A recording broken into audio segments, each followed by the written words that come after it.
शख्स कौन है जो आपके पिताजी के साथ साइकिल पर चलने का काम किए थे? जी आपको सुनने में आश्चर्य लगेगा, कहीं जौहराबाद से बगल में सटी हुई रसड़ा विधानसभा की सीट है और वहाँ के एक बहुत चर्चित प्रत्याशी रहे हैं महेंद्र चौहान जी, जो ऐसे शख्स के खिलाफ चुनाव लड़ रहे थे जिनका अस्तित्व और वजूद आप सारे लोग जगजाहिर समझते हैं।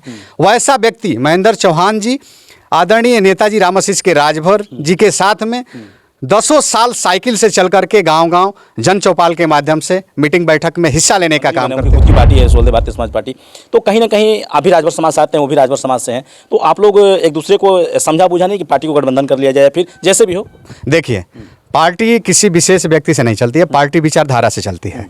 अगर आपकी विचारधारा लोगों के जनहित में है और समाज के हित में है और ऐसी है कि हम 10 लोगों के बीच अगर बात कर रहे हैं तो किसी प्रकार की टीका टिप्पणी नहीं हो रही है, तब तो आपको लगना चाहिए कि नहीं, हमारी पार्टी की जो नीति सिद्धांत है बहुत अच्छी है, लोगों को मतलब कि भा रही है। लेकिन वहीं पर अगर आप किसी सीमित दायरे में रह करके विचारधारा, संकीर्ण विचारधारा में रह करके अगर लोगों के बीच जाते हैं तो आप कुछ समय तक लोगों को बरगला सकते हैं, लेकिन बहुत ज़्यादा दिन तक आप टिके नहीं रह सकते। साथियों नमस्कार, इस वक्त जनपद गाजीपुर में, और खास बात करें तो जहूराबाद विधानसभा क्षेत्र है, और जहूराबाद विधानसभा क्षेत्र इन दिनों काफ़ी वायरल चल रहा है। हालांकि बात करें तो ओपी राजभर इन दिनों यहाँ से जो कि विधानसभा से विधायक भी हैं और कैबिनेट में भी अपना जगह संभाल रखे हैं और कहीं ना कहीं सरकार में हिस्सेदारी में भी हैं।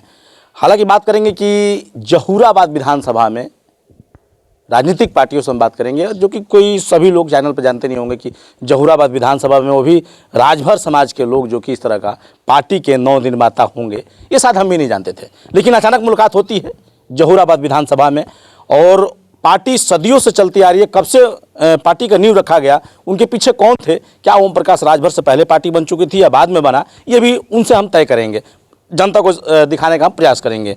हालांकि ओम प्रकाश राजभर को कितना असर होगा 27 में अपने समाज से, ये देखना बाकी होगा। आइए उन्हीं से सारा कुछ जानेंगे हम और पार्टी की नीतियों पर बात करेंगे और उनके बारे में बताने का हम प्रयास करेंगे। सबसे पहले आपके चैनल पर स्वागत है। जी बहुत बहुत धन्यवाद। मैं ब्रिजराज राजभर, पूर्व अध्यक्ष राष्ट्रीय लोक जनता पार्टी, और जय आप सभी को, जय सोलदेव, जय नमस्कार। सर, बात करेंगे कि आपकी पार्टी सर्वप्रथम जो कहीं ना कहीं आप फील्ड में लाए थे, तो वो दौर कौन सा था?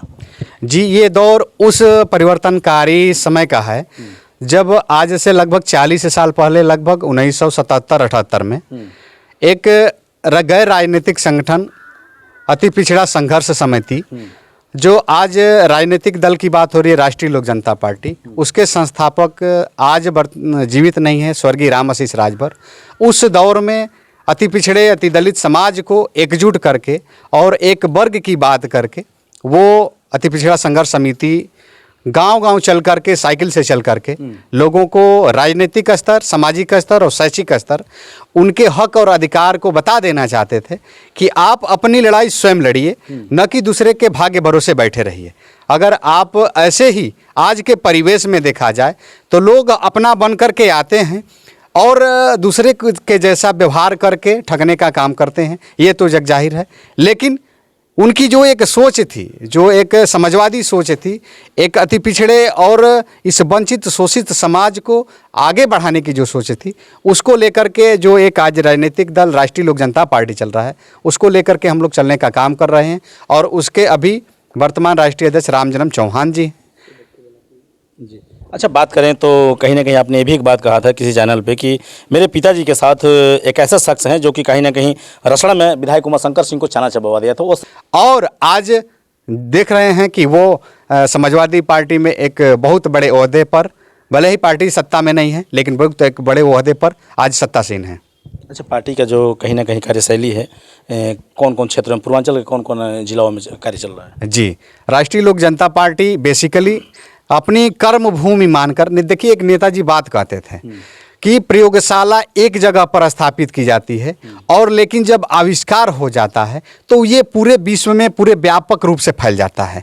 तो वो इस जहूराबाद की धरती को प्रयोगशाला तक के तौर पर देखते थे और जहूराबाद के लोगों के बीच से वो एक ऐसा मैसेज पूरे पूर्वांचल या प्रदेश या पूरे देश में कहिए तो देना चाहते थे कि जो आज वंचित शोषित पीड़ित समाज है उसको एकजुट और एक वर्ग में रख करके हम लोग एक ऐसे प्लेटफार्म पर इनको ले जा करके रख दें कि ये अपनी लड़ाई लड़ने का काम स्वयं करने लगे। यानी पहले संगठन आपके पिताजी ने तैयार किया, फिर उसको पार्टी में तब्दील कर दिया। जी, ये सच यही है कि पहले अति पिछड़ा संघर्ष समिति के नाम से वो गैर राजनीतिक संगठन चलाते थे, लेकिन वो समाजवादी पार्टी के जो समाजवादी विचारधारा की पार्टी चल रही थी उसमें जुड़े बेशक थे, और वो कई बार टिकट के दावेदार भी रहे।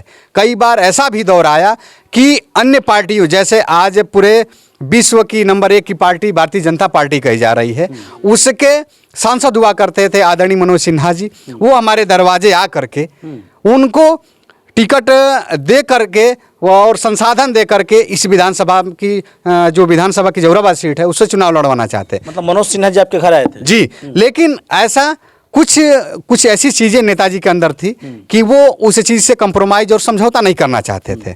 इस वजह से वो कभी भारतीय जनता पार्टी के तरफ रुख अख्तियार नहीं किए।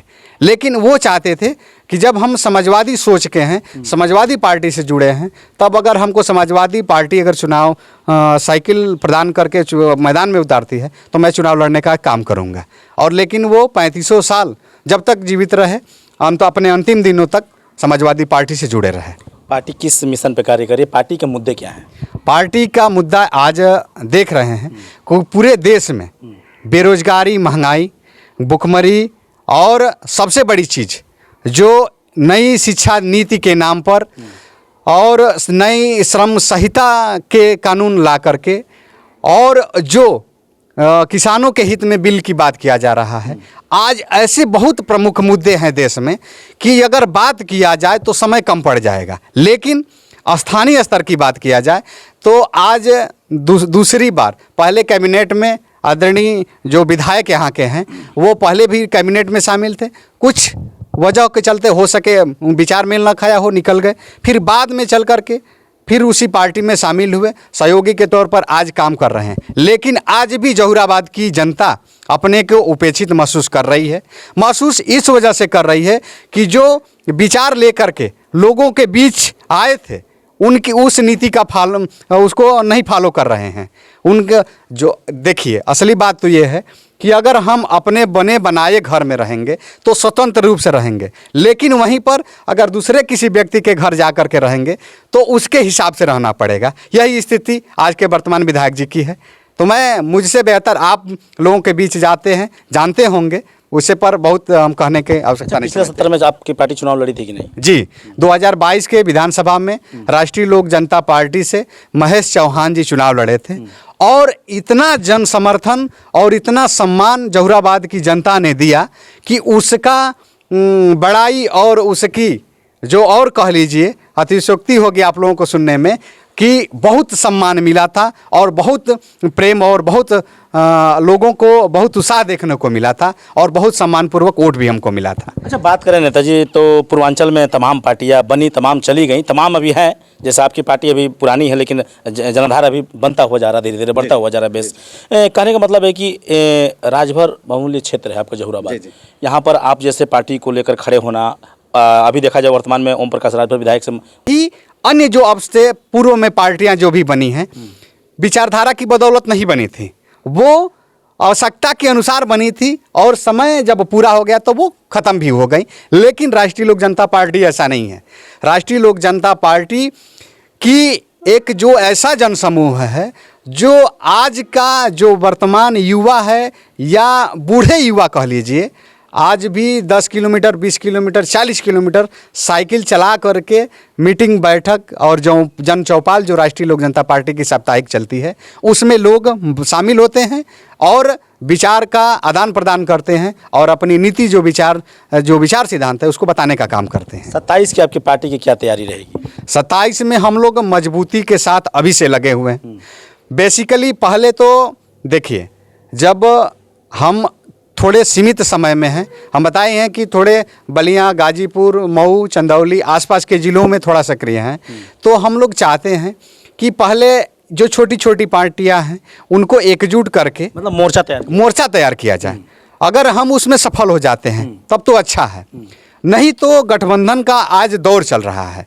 हम लोग भी समान विचारधारा के दलों से बात करेंगे, अगर बात बन जाती है तो उस गठबंधन के तहत रहकर चुनाव लड़ेंगे। अगर बाई द वे ऐसा नहीं होता है तो हम 27 में राष्ट्रीय लोक जनता पार्टी अपनी दावेदारी खुद करेगी और अपनी पार्टी के बैनर तले चुनाव लड़ने का मजबूती से काम करेगी। क्या लग रहा है अगर मोर्चा अब उतारते हैं? देखिए बात करें तो विधानसभा जहूराबाद में लाइव तस्वीरें देख पा रहे हैं, और कहीं ना कहीं इनकी अगर पार्टी मोर्चा बनाकर उतरेगी तो क्या कितनी मुश्किलें खड़ा होगी। ओपी राजभर का क्या तीसरी बार हैट्रिक मारेंगे या नहीं, ये हालांकि उनके समाज और भी जो अदर समाज के लोग उनसे जुड़े हैं वो तय करेंगे। अच्छा, बात करें तो अगर मोर्चा आप लोग मजबूती से बनाते हैं तो कितना असर होगा खासतौर सुहेलदेव पार्टी को लेकर?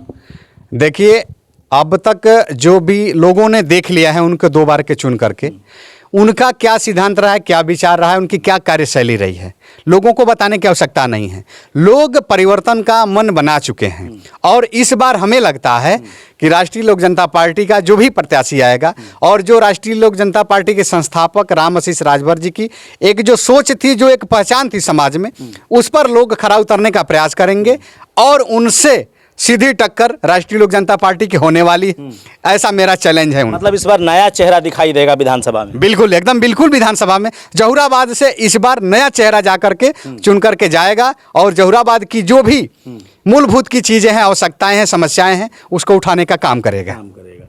देखिए, बताते चले कि हो ना हो 27 अभी ज़्यादा दूर नहीं है, लेकिन जो सरगर्मियां हैं वो बहुत तेज हो गई है। हालांकि बात करेंगे, मेरे फ्रेम में दिखाई दे रहे हैं काफ़ी संघर्षशील इनके पिताजी ने नींव रखा पार्टी को, और आज जनाधार बढ़ता हुआ इनका पूर्वांचल स्तर पे 2, 4, 6, 8 जिलों में दिखता हुआ नजर आ रहा है। हालांकि बात करेंगे जहूराबाद की, तो जहूराबाद का इनका हृदय है इनकी पार्टी का, और इस हृदय में या तो मोर्चा खोलेंगे या फिर सिंगल भी लड़ेंगे। तो कहीं ना कहीं देखा जाए तो ओपी राजभर का देखा जाए राजनीतिक जो है कि कुछ ना कुछ उल्टा फेर भी हो सकता है। हालांकि बड़ा लोग उनको लोकप्रिय नेता मानते हैं जहूराबाद के, खास उनके समाज के लोग।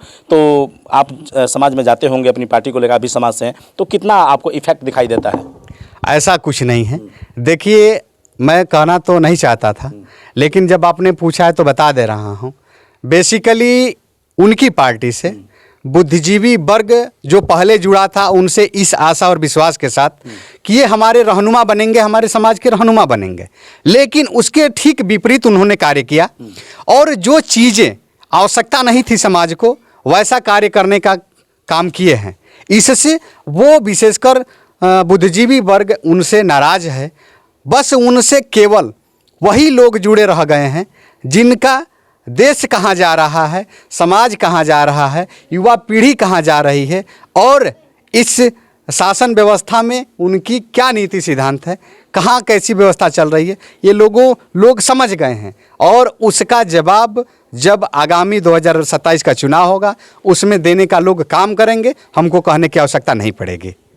चलिए, काफ़ी सारा इन्होंने जानकारी दी अपने पार्टी और मिशन के बारे में। हालांकि 27 दूर नहीं, 27 में पूरा प्लानिंग के तहत इनकी पार्टी अपना जो कि कहीं ना कहीं झंडा परचम लहराने का प्रयास करेगी, और हो सकता है कि ओपी राजभर का मुश्किलें खड़ी हो जाए यहाँ पे। तो कैसा लगा वीडियो, कमेंट बॉक्स में प्रतिक्रिया जरूर दीजिएगा। मिलूंगा जल्द नेक्स्ट वीडियो में। जब तक हिंदुस्तान तक न्यूज़। जय हिंद।